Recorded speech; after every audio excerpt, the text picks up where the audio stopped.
안녕하세요. 여러분의 로스쿨 관련 고민을 한방에 해결해줄 로우킥입니다. 안녕하세요.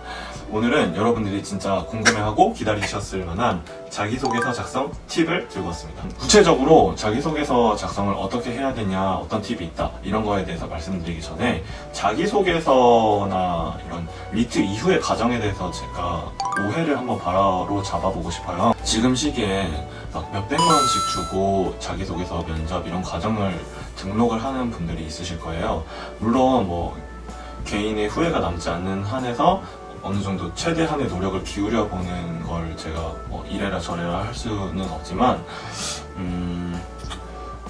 이렇게 설명을 해볼게요. 정량 점수가 낮아도 자기소개서로 이렇게 뒤집어서 합격을 한 경우가 있겠죠. 당연히 배점이 되어 있으니까. 그런데 자기소개서, 면접 이런 점수는 공개가 되지가 않잖아요, 공식적으로. 그래서 정확히 말하면 정량 점수가 낮은 A라는 사람이 합격을 했다고 쳐요. 최종 합격을 했어. 등수를 많이 뛰어넘어서. 그런데 그게 자소서 때문인지 아니면 면접 때문인지, 그 사람이 갖고 있는 학벌이 이점을 얻었는지, 자격증이 이점을 얻었는지, 아니면 관련된 특이한 정성, 법 관련 정성, 뭐 이런 것들이 좋게 반영이 돼서 합격이 됐는지 누구도 알 방법이 없다는 거예요. 당연히 그 채점한 교수님들밖에 모르시겠죠. 따라서 좋은 효과를 의도한 자소서를 써서 두루뭉술하게 이거는 그냥 잘 쓴 자소서다, 이런 평가는 받을 수가 있겠지만 어느 학교에 딱 최적화된 자소서를 써서 의도한 결과를 끌어낼 수 있느냐? 저는 그거는 할 수가 없다고 생각을 해요. 그렇기 때문에 너무 큰 돈을 간절한 마음에 지불하시는 거를 이해를 못하는 건 아니지만 그렇게 하지 마시고, 주변에 첨삭해줄 분, 교수님이나 로스쿨생들이나 주변에 글을 잘 쓰는 사람들이 있으면 이런 사람들한테 먼저 첨삭을 받아보시고 자기소개서 스터디 같은 것들을 좀 하세요. 그러면 이제 내 글을 어느 정도 의무감을 갖고 읽어줄 사람들이 몇 명이라도 생기는 거니까 그런 식으로 해보시는 게 저는 더 좋다고 생각합니다. 그럼에도 불구하고 자기소개서를 못 써서 떨어지는 거는 저는 충분히 가능하다고 생각해요. 그래서 취업이나 이런 로스쿨 관련 자기소개서 강의를 보면은 대부분 이렇게 쓰면 안 된다는 식으로 아마 강의를 많이 할 거예요. 그거는 정확히 말을 많이 할 수가 있기 때문이죠. 터무니없는 건 누가 봐도 터무니없으니까.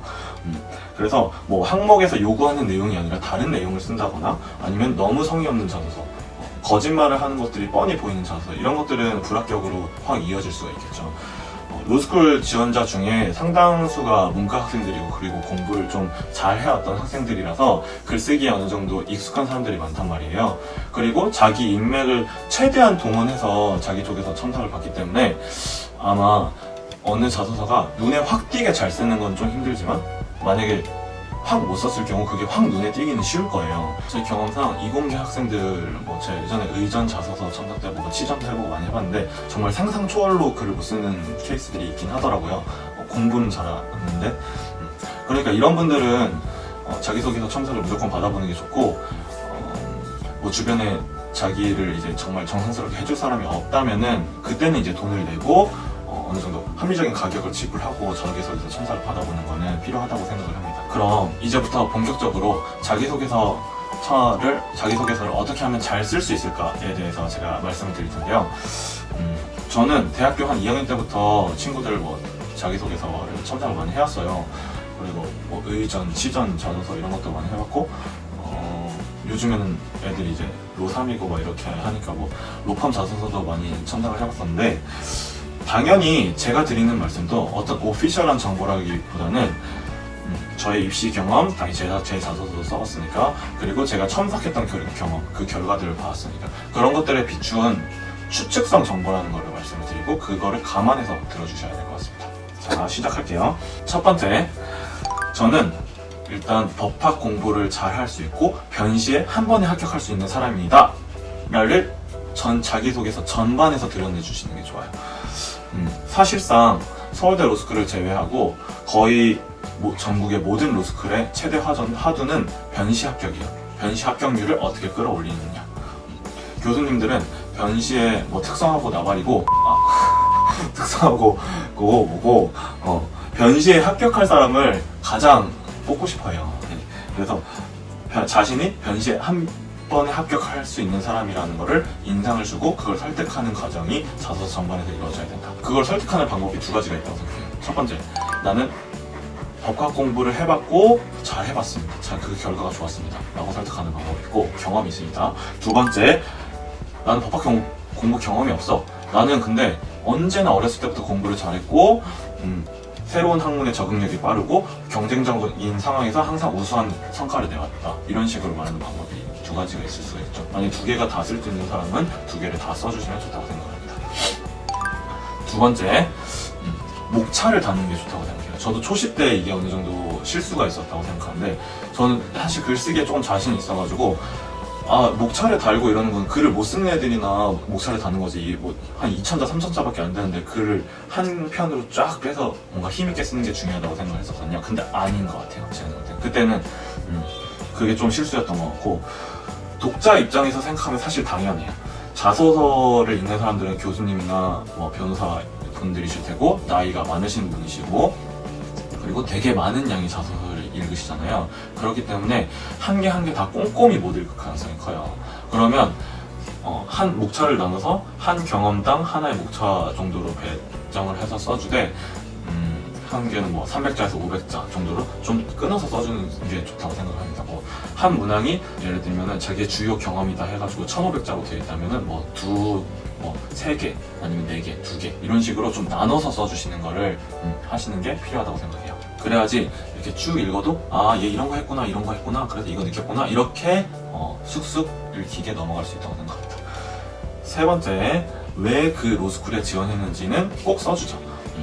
로스쿨 서열이 솔직히 말하면 공공연하게 다 있고 이거를 거의 대부분 인정하는 분위기지만 교수님들도 그냥 리트 성적 정량 점수 맞춰서 이 로스쿨에 썼다는 걸 알고 계실 거예요.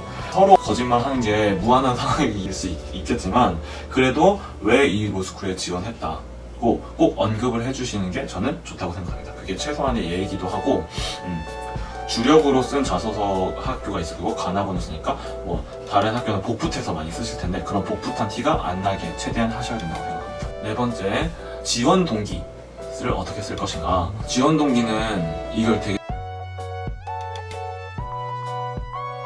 쓰기 힘들어 하시잖아요. 지원 동기는 크게 두 가지를 다 써주셔야 된다고 생각해요. 왜 법조인이 되려고 하는지 그리고 왜 그 특성화된 분야의 법조인이 되려고 하는지 이 두 가지를 모두 담아주시는 게 바람직하다고 생각을 하고 저는 문제 해결 플로우를 좀 추천을 드립니다. 자기가 정말 지원 동기가 있으면 그걸 당연히 써주시는 게 좋지만 그게 없어서 조금 만들어내야 될 상황이라면은 내가 전공 공부를 한다던가 아니면 회사 생활을 한다던가 하면서 이런 내용, 이런 경험을 했는데 거기서 그 과정에서 법의 영향력, 중요성 그리고 지금 현행법의 어느 정도의 허점, 문제점 그래서 이걸 개선해야 될 필요성 이런 것들을 느꼈다 이렇게 써주는 거죠. 그 다음에 내가 이런 법 관련해서 전문성을 확보해가지고 그 문제를 해결하고 싶다.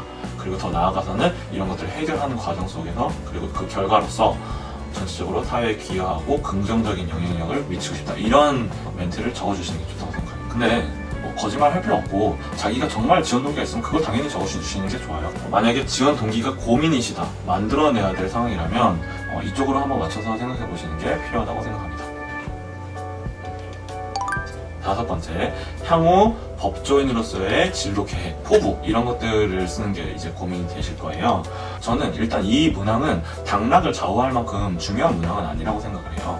왜냐면 이건 기본적으로 나의 계획이고 포부인데 어떻게 증명할 수는 없는 거잖아요. 여기서 평가하는 거는 구체성이 있는가, 현실성이 있는가 이 정도일 거라고 생각을 하거든요.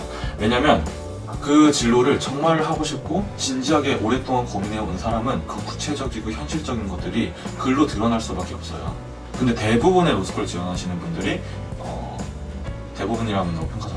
막 그렇게 진지하게 생각을 안 해보실 수도 있어요. 취업이 어려워서 아니면 그냥 웰빙하고 싶어서 변호사가 되고 싶다. 전 이런 것도 충분히 존중할 수 있는 동기라고 생각하거든요. 근데 그렇게 써줄 수는 없으니까. 이 문항을 쉽게 쓰는 팁을 제가 드릴게요. 자기가 어떤 분야의 변호사가 되고 싶다. 그 특성화 분야를 정했다면은 인터넷에서 그 변호사, 특성화된 변호사를 검색을 해보는 거예요. 예를 들면 김앤장 사이트에 들어가서 환경 분야, 아니면 공정거래 분야 이런 식으로 섹터를 선택을 하면 그 분야에 있는 변호사들이 쫙 나오거든요. 그럼 그 변호사들의 프로필을 클릭해보는 거지. 그러면은 세부 스펙들이 떠요. 그리고 그 사람들의 뭐 활동, 저술 활동, 어느 사건에 참여했는지 이런 것들을 이제 변호사 프로필을 벤치마킹해서 그 향후 미래 계획들을 세워주시면은 당연히 현실적이고 구체적인, 왜냐면 실제 있는 케이스니까 그 구체적인 스토리를 짤 수 있다고 생각을 합니다. 내년에는 이 문항 다 없어지는 건지 모르겠네. 6번째, 학업 계획을 쓰라고 하잖아요. 학업 계획은 제 생각에는 2가지 정도를 버무려서 써주는 게 좋다고 생각을 하거든요. 첫 번째는 나는 헌법, 민법, 형법, 헌민형, 기본 3법을 중심으로 잘 공부해서 변시에 꼭 한 번에 합격하겠다. 이런 얘기들을 기조로 하나 써주시는 게 중요하고, 그리고 자신이 관심이 있는 법 분야를 정해서, 특성화 분야를 정해서 자소서 전반에서 얘기를 하고 있으실 거잖아요. 그러면은 이제 그 해당 로스쿨의 수강 과목, 개설 과목들을 찾아본 다음에 그것과 관련 있는 과목 내용들을 언급을 해주면서 나는 이런 법을 해서 나의 기본 법을 열심히 공부하는 와중에도 이런 나의 관심 분야, 특성화 분야를 더 발전시켜 나가겠다. 이런 것들을 적어주시면 좋습니다. 추가적으로 학교의 학회, 교육 프로그램, 제도 이런 것들을